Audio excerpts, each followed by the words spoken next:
एउटा बदमासी उनीहरूले कतिसम्म गर्न थाल्यो भन्दा बल्ल बल्ल बल्ल यत्रो समयपछि मार्केट डाउन भएको थियो, करेक्सन भएको थियो, टिएमएसमा पैसा पनि हालेको छ, कारोबार गर्ने बेलामा पैसा हेरेको टिएमएसमा जेरो ब्यालेन्स बनाएर राखिदिन्छ यार। उनीहरू न लगानीकर्ताप्रति जवाफदेही छन् न नियामक धितोपत्र बोर्डले उनीहरूलाई केही गर्न सकेको छ र त बजारमा ब्रोकरभन्दा बढी उन्मत्त साँडे झैँ भएका छन्, जसलाई जति ताण्डव देखाए पनि कसैले खिस्रिक्क केही गर्नेवाला छैन। हामीले समयमा चाहिँ पैसा तिरेन भने चाहिँ क्लोज आउट फाइन राख्ने के व्यवस्था रहेछ। अनि हामीलाई पैसा चाहिँ महिनौ दिन पछाडि आएपछि उनीहरूलाई जुन सेयर बिक्री बापत भएको रकम भुक्तानी हुनलाई चाहिँ महिनौ लगाइदिँदा पनि न हामीले ब्याज पाउँछौँ न। थाहा छैन हाम्रा ब्रोकर कम्पनीहरूमा कति किलोको फोन छ भनेर। फोन त मरिकाटे उठाउँदैनन्। फोनबाट मात्रै भनेको त्यो पनि अब ब्रोकर चेन्ज गर्नुहोस् भन्छ सिधै कि। अब धेरै भयो नि त उनीहरूलाई, ब्याङ्कहरूलाई त नदी नहुने भयो कि यिनीहरूको चाहिँ छाडा भयो, एकदम मोनोपोली भइसक्यो। अरे बाबा, दिनमा 8-10 पटकसम्म फोन गर्दा त साह्रै पो पर्यो कि भनेर त पहिला गएकी प्रेमिकाले पनि मन पग्लेर फोन उठाउँछन्। हाम्रा ब्रोकरहरू किन यति निर्दय भएका हुन् कुन्नी? शेयर बजारसँग सम्बन्धित एक्सक्लुसिभ अन्तर्वार्ता, पुँजी बजारका खास जानकारीसँगै मार्केट टिप्सका लागि अर्थ सरोकार सब्स्क्राइब गर्नुहोस्। हाम्रा कार्यक्रमहरू नछुटाई हेर्न बेल आइकनमा क्लिक गर्नुहोस्।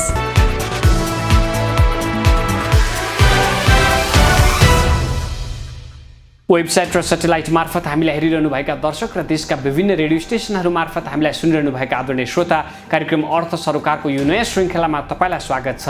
म सुरज प्याकुरेल। कार्यक्रम अर्थ सरोकारमा हामी नेपाली पुँजी बजारका विभिन्न समस्याबारे खबरदारी गरिरहेका छौँ र आजको अङ्कमा पनि हाम्रो सो श्रृङ्खला वा सो अभियान जारी छ। नेपालका ब्रोकर हाउसहरूले गरिरहेको मनोमानी, नेपालका ब्रोकर हाउसहरूले गरिरहेको बदमासी, नेपालका ब्रोकर हाउसहरूले जुन खालको तरिकाले नेपालका लगानीकर्ताहरूलाई दुःख दिइरहेका छन् त्यो साह्रै अक्षम्य छ, त्यो साह्रै भत्सना योग्य छ, खेदजनक छ। तर भनेर के गर्नु, यी लगानीकर्ताहरूलाई अलिकति पनि गन्दैन नि ब्रोकरहरूले। ठुला ठुला लगानीकर्ताहरूले जे भनेको पनि मान्ने यी ब्रोकर हाउसहरूले सानाहरूलाई टेरेकै देखिएन। यतिसम्म कि 4-4 महिनासम्म, 3-3 महिनासम्म, 2-2 महिनासम्म पैसा दिँदैन नि ब्रोकरहरू। तर आफूलाई कानुनभन्दा माथि छौँ भन्ने दम्ब गर्ने र नियामकले कारबाही गर्न नसक्दा साँडै जसरी उफ्रिरहेका यी ब्रोकर हाउसहरूले, यी ब्रोकर कम्पनीहरूले लगानीकर्ताहरूलाई खै के सोच्छन् थाहा छैन, तर लगानीकर्ताहरूलाई पैसा फिटिक्कै समयमा दिँदैनन्। तर यिनीहरूको रवैया विरुद्ध अहिले लगानीकर्ताहरू बोल्न थालेका छन्। यो साह्रै सकारात्मक पक्ष हो। यस्तै क्रममा एकजना लगानीकर्ताले पछिल्लो समय नेपाल धितोपत्र बोर्डमा कम्पनी खारेजीको समेत माग गर्दै उजुरी गरेका छन् र अन्य थुप्रै लगानीकर्ताहरूले पनि उनलाई साथ दिने प्रतिबद्धता जनाएका छन्। हामीले यस अगाडि पनि आह्वान गरेका थियौँ, तपाईँले नै नबोले कसले बोल्छ, हामीले नै बोलेनौँ भने कसले बोल्छ, हामीले अहिले बोलेनौँ भने कहिले बोल्ने। त्यो भएका हुनाले यी लगानीकर्तालाई चुस्ने, यी लगानीकर्तालाई लुट्न पल्केका, यी लगानीकर्तालाई दुःख दिन पल्केका ब्रोकरहरूका विरुद्ध आवाज उठाउनै पर्छ।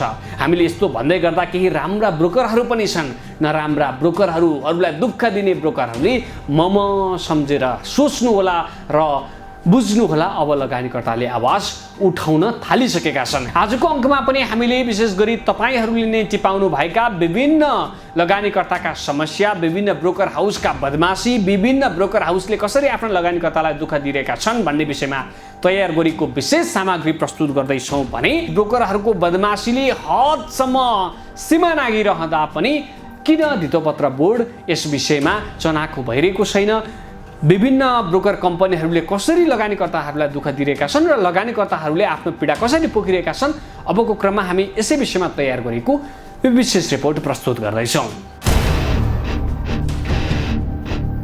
लगानीकर्ताको मेहनतको पैसाले शेयर किन्दा पनि बेच्दा पनि मोटो कमिसन असुल्ने तर सेवा भने फिटिक्कै नदिने ब्रोकरहरूको बदमासीले सीमा नाग्न थालेको छ। बजार बढेका बेला होस् वा घटेका बेला, शेयर किन्नु परेको बेला होस् वा बेच्नु परेको बेला, र त्यसमा पनि शेयर बेचिसकेपछि शेयर लगानीकर्ताहरूलाई समयमा पैसा नहालेर ब्रोकरहरूले बदमासीको चरम नमुना देखाउन थालेका छन्। सेयर किनेका बेला पैसा तिर्न केही समय मात्रै ढिलो भयो भने पनि लगानीकर्ताहरू चर्को रकमको पेनाल्टीमा पर्छन्। तर सेयर बेचेको पैसा महिनौं हुँदा समेत नआउँदा पनि ब्रोकरहरूलाई न नियामकले कारबाही गर्न सकेको छ न उनीहरूको बदमासी रोकिएको छ। र त देश परदेश सबै ठाउँबाट लगानीकर्ताहरूको एउटै गुनासो छ, ब्रोकरहरूको बदमासीले सीमा नाग्यो। यी उन्मत्त ब्रोकरहरूलाई ठेगान लगाउनु पर्यो। ब्रोकरहरूको दादागिरी यतिसम्म बढेको छ कि लगानीकर्ताहरूले बेचेको सेयरको पैसा उनीहरू पठाउँदैनन्। अनि किन यस्तो दादागिरी देखाएको भनेर सोध्यो भने उनीहरू उल्टै हाम्रो सेवा चित्त नबुझे ब्रोकर नै परिवर्तन गरे भइहाल्यो नि भनेर थप दादागिरी देखाउँछन्। लगानीकर्ताहरू कराउँदैमा हाम्रो केही बिग्रिँदैन भन्ने मानसिकता बोकेका उनीहरू यतिसम्म उन्मत्त भइसकेका छन् कि उनीहरूले कसैलाई मतलब दिएकै छैनन्। जम्मा 4-5 करोड लगानी गरेर ब्रोकर हाउस खोलेर दिनकै 20 देखि 25 लाख नाफा कमाउने र उनीहरूले जे गर्दा पनि कसैले छुनसम्म नसक्ने भएपछि उनीहरूले कसलाई टेर्ने, यो हदसम्मको बदमासी हुँदा पनि नियामक धितोपत्र बोर्ड चुइक्क समेत नबोल्ने अनि हामी बिचारा लगानीकर्ता के गर्ने? नमस्ते सर, म चाहिँ यहाँ कोरियाबाट सनी सेक्युरिटिज यानि कि ब्रोकर नम्बर 42बाट कारोबार गर्दै थिएँ है। यहाँबाट हामीले उनीहरूसँग कन्ट्याक्ट गरिरहन पनि अप्ठ्यारो छ। प्लस एउटा बदमासी उनीहरूले कतिसम्म गर्न थाल्यो भन्दा बल्ल बल्ल बल्ल यत्रो समयपछि मार्केट डाउन भएको थियो, करेक्सन भएको थियो, टिएमएसमा पैसा पनि हालेको छ, कारोबार गर्ने बेलामा पैसा हेरेको टिएमएसमा 0 ब्यालेन्स बनाएर राखिदिन्छ यार। यस्तो ब्रोकर नम्बर 42बाट हामीलाई समस्या परेको नेपालीहरू हामी दाजुभाइहरू कोरियामा धेरै छौँ। न यहाँबाट प्रपरली ब्रोकर चेन्ज गर्न सक्छ हामीले। ब्रोकर चेन्ज गर्न के हो प्रोसेस, यदि अनलाइनबाट मिल्छ भने त्यो तपाईँहरूले हामीलाई बताइदिनु होला। होइन भने ब्रोकरले वाक्क बनाए उनीहरू सर्भिस दिन नसक्ने हो कि सर्भिस दिन्छ भने प्रपर नदिने। अरू चाहिँ ल कोरोनाको बेला चाहिँ उनीहरूले अपडेट गर्न भ्याएन होला, अफिस जान भ्याएको छैन होला, ब्ला ब्ला ब्ला, पैसा हाल्न ढिलो भयो, चाँडो भयो, यस्तो उस्तो त्यो कुरा चाहिँ ठिक छ। कमसेकम टिएमएसमा कोलेट्रलमा भएको पैसा त 0 बनाएर राखिदिँदा हुँदैन नि। बल्ल बल्ल यत्रो दिनपछि यत्रो समयपछि मार्केट करेक्सन भएको किन्नु न भनेर गएर काम गर्नुपर्छ दिनभरि। उनीहरूको सुरुमा हामी बसिरहन पाउँदैन, एकछिन यसो फुर्सद भयो बेलामा हेरेर गर्नुपर्छ। करेक्सन भए मार्केट ल किन्नु पऱ्यो भनेर खोलेर हेरेर छैन पैसा, 0 ब्यालेन्स। के गर्ने? हामीले यहाँ फोन गरेर हुँदैन, म्यासेज गर्ने, म्यासेज प्रपरली म्यासेज सिन बेलामा हुँदैन, सिन भयो भने हुने बित्तिकै काम हुँदैन। म्यासेज गर्दा गर्दा गर्दा गर्दा बल्ल बल्ल बल्ल अपडेट गरिन्छ। अब आज करा आज हालिदियो भने भोलि मार्केट बढेपछि किन्नु सधैँ हामीले चाहिँ घटेको बेलामा हाम्रो कोलेट्रल एमाउन्टै 0 बनाएर राखिदिने। यो त ब्रोकरको बदमासी भएन र? यस्तो बदमास ब्रोकरहरूलाई के गर्न सकिन्छ यो विषयमा बताइदिनु होला प्लिज। र अनलाइनबाटै यदि इफ ब्रोकर चेन्ज गर्ने कुनै प्रोसेस छ भने त्यो पनि बताइदिनु होला। किनकि यहाँ कोरियामा ब्रोकर नम्बर 42बाट खाता चलाउने टिएमएस चलाउने मान्छे एकदम धेरै छ, म्याक्सिमम् छ। र त्यसमा एकदम धेरै समस्या पनि आइरहेको। चेन्ज गर्ने कसरी अब थाहा पनि भएन भन्नु। प्लस अब ब्रोकरले पर्मिसन दिनुपर्छ। हामी यहाँ कोरिया बसेको मान्छेलाई नेपालबाट कसरी पर्मिसन लिने, कसरी चेन्ज गर्ने, त्यो पनि समस्या भयो। सबभन्दा मुख्य समस्या चाहिँ मलाई चाहिँ परेको पीडा भने चाहिँ अरे यार 0 बनाएर राखिदिनु त भएन नि, थोरै त हुनुपर्छ नि। बल्ल बल्ल मार्केट करेक्सन भयो, अब भोलिबाट बढ्न थाल्छ फेरि किन्नु। अब भोलि मैले त्यसले मेरो खातामा पैसा हालिदिनुको अर्थ रहेन नि। घट्दाखेरि चाहिँ 0 हुने, भएको पैसा नहालिदिने। यदि इफ एनी प्रब्लम छ खातामा, यता लेजरमा प्रब्लम छ भने इमेल गर्ने, हामीले इमेल रेस्पोन्स गरिरहेकै हुन्छ। यति 0 बनाएर हाम्रो पैसा गायब बनाइदिने। अब अलिक कराएर फोन गरेर म्यासेज गरेर कराएर चाहिँ भोलि हालिदिएला अरे। अब भोलि पर्सि बढेपछि हालिदिनुको अर्थ के? घट्दाखेरि किन नपाएछन्?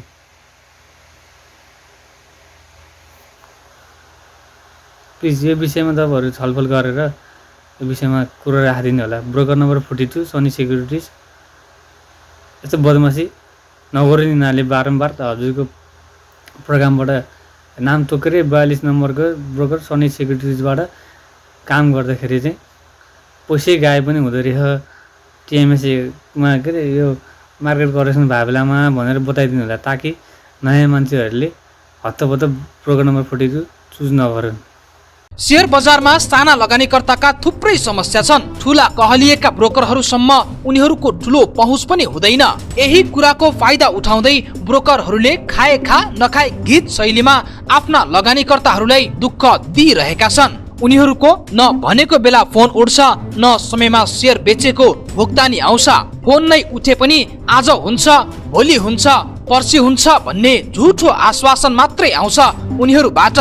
केही ब्रोकरहरूको यस्तो बदमाशीले एकातर्फ लगानीकर्ताहरूप्रति ब्रोकर कतिसम्म जिम्मेवारहीन छन् भन्ने प्रश्न गर्छ भने अर्कोतर्फ केही खत्तम सेवा दिने ब्रोकरहरूले गर्दा केही राम्रा काम गरिरहेका ब्रोकरहरूको छवि पनि बजारमा नमज्जासँग बिग्रिएको छ।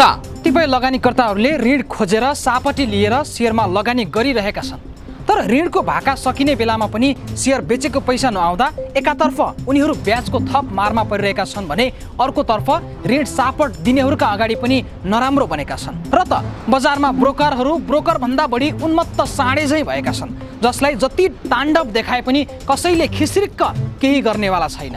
यो नासा सेक्युरिटीले पैसा शेयर बेचेको पैसै दिइरहेको छैन। कहिले बेचेको कहिले दिएन, त्यो एक हप्ता बढी भइसक्यो, अहिलेसम्म पैसा दिएको छैन होइन। लोनमा किनेको शेयर हो, यताबाट लोन तिर्नु भनेर पैसा तिर्ने भनेको पैसा दिइरहेको छैन।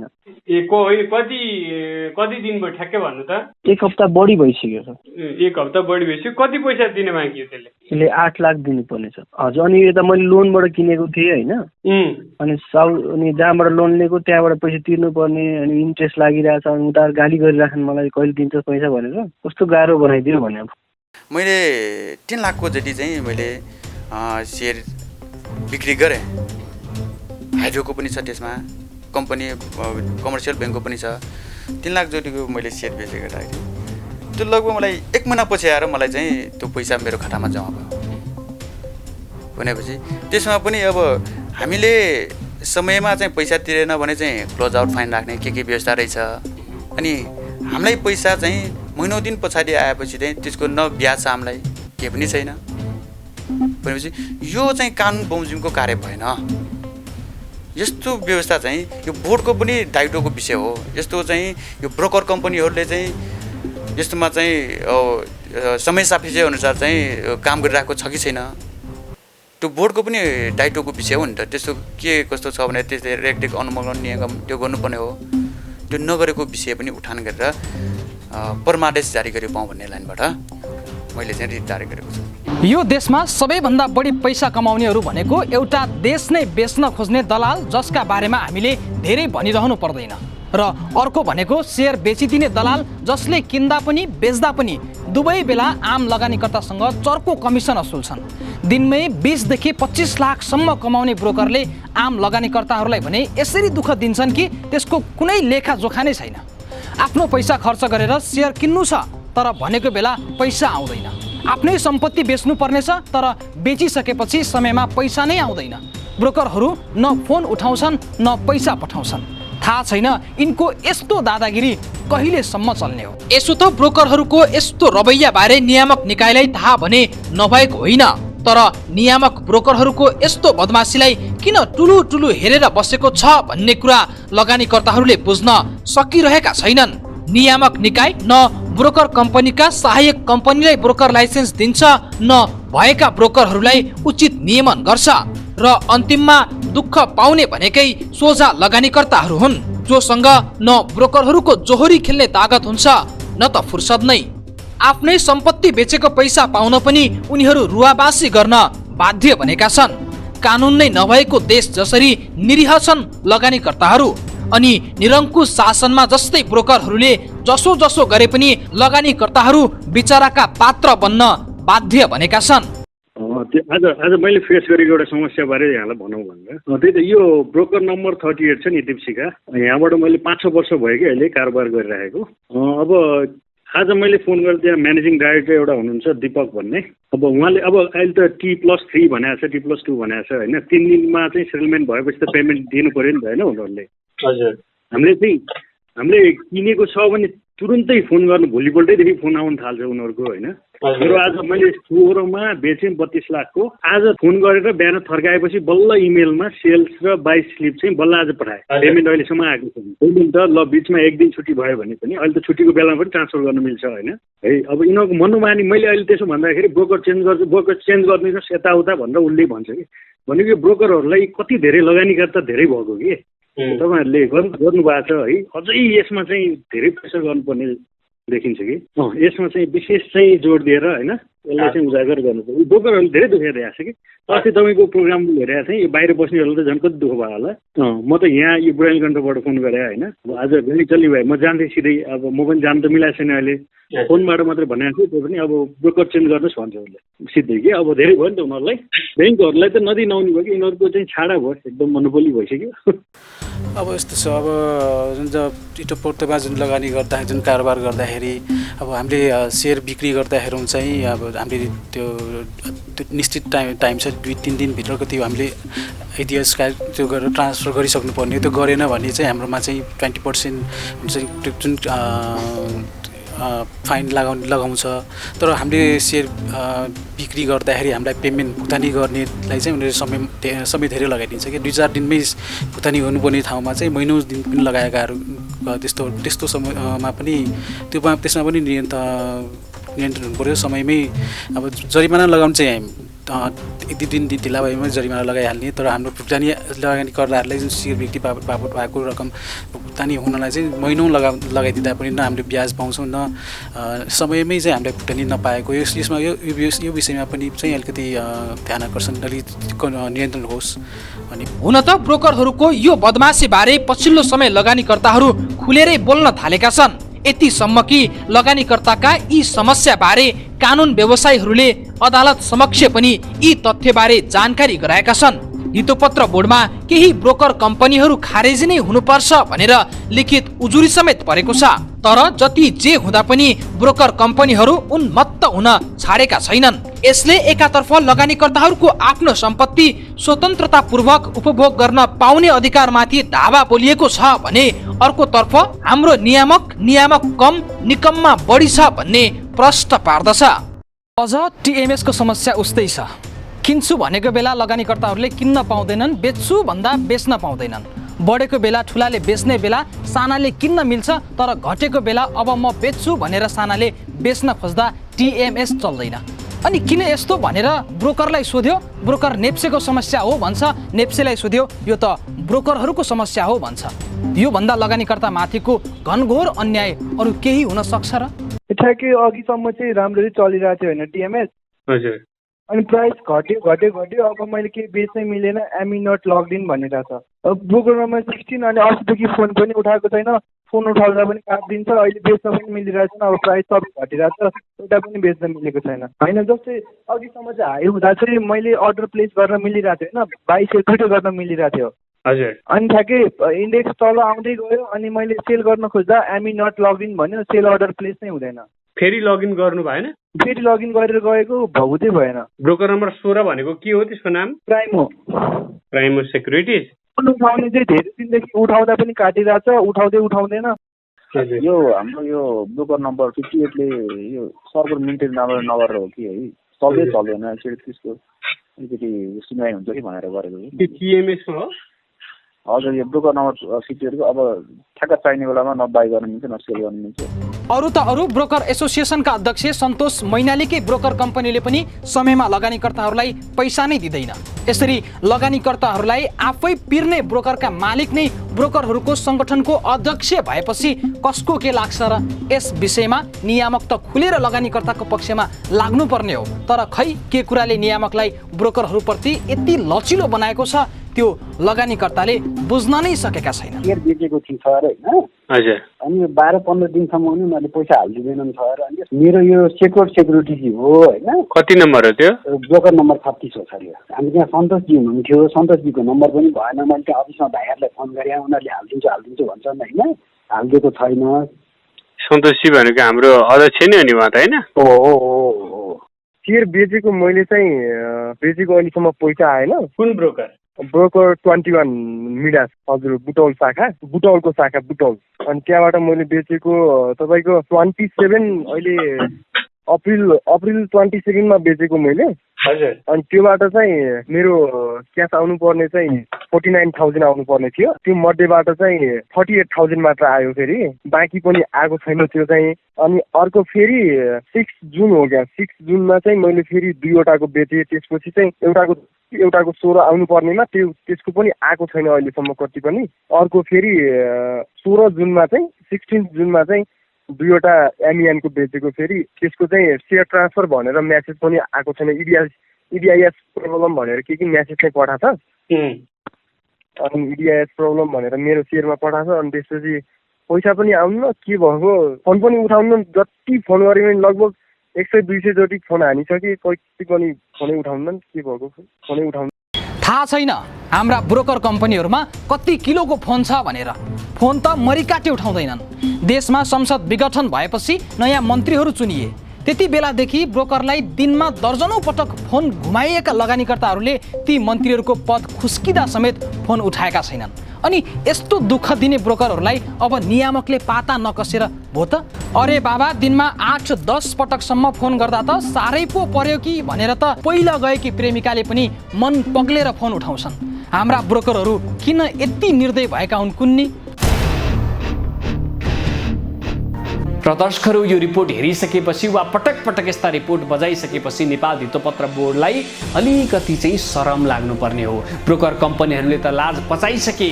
ब्रोकर कम्पनीहरूलाई त अब लाज भन्ने चिज नै छैन भने जसरी व्यवहार गर्न थालिसके। ब्रोकर कम्पनीहरूले त यस्तो पनि हुन्छ र हामीले टाइममै पेमेन्ट दिइरहेका छौँ भनेर लाजै पचाएर मिडियामा बोल्न थालिसके भने अब उनीहरूलाई त लाज शरम घिनको कुनै प्रभाव नै छैन होला। तर धितोपत्र बोर्ड त नियामक हो, नेपाल धितोपत्र बोर्ड त अभिभावक हो, हामी सबैको अभिभावक हो। लगानीकर्तालाई नेपाल धितोपत्र बोर्डले पनि साथ दिएन भने कसले दिन्छ? त्यही भएका हुनाले नेपाल धितोपत्र बोर्डले यस्ता बदमास ब्रोकर कम्पनीहरूलाई ठाउँको ठाउँ ठेगान लगाएर नेपाली लगानीकर्ताहरूलाई न्याय दिलाउनै पर्छ। नेपाल धितोपत्र बोर्डले कतै न कतै बाहिर हल्ला चले जस्तै अलि चाहिँ प्रभावमा परेको पो हो कि वा ब्रोकर हाउसहरूले, ब्रोकर सञ्चालकहरूले, ब्रोकर कम्पनीका मालिकहरूले धितोपत्र बोर्डका हाकिम साहबहरूलाई अलिकति आफ्नो प्रभावमा पारेको हो कि भन्ने कुरा चाहिँ जरुर बुझ्न गाह्रो छैन। यदि यो कुरालाई गलत साबित गर्ने हो भने नेपाल धितोपत्र बोर्डले छिटोभन्दा छिटो ब्याङ्कका सहायक कम्पनीहरूलाई ब्रोकर लाइसेन्स दिनै पर्छ र सकेसम्म चाँडो देओस् पनि। आजका लागि कार्यक्रम यति नै। कार्यक्रम सम्बन्धी केही सल्लाह सुझाव वा प्रतिक्रिया भए स्क्रिनमा देखाइएको हाम्रो ठेगानामा सम्पर्क गर्न सक्नुहुनेछ। आजका लागि कार्यक्रमका सम्पूर्ण युनिटसँगै म सुरज प्याक्रेललाई पनि बिदा दिनुहोस्। नमस्ते। अर्थ सरोकार सब्स्क्राइब गरिदिनु भएकोमा धन्यवाद। लेख्छ सत्य बोल्छ तथ्य अर्थ सरोकार।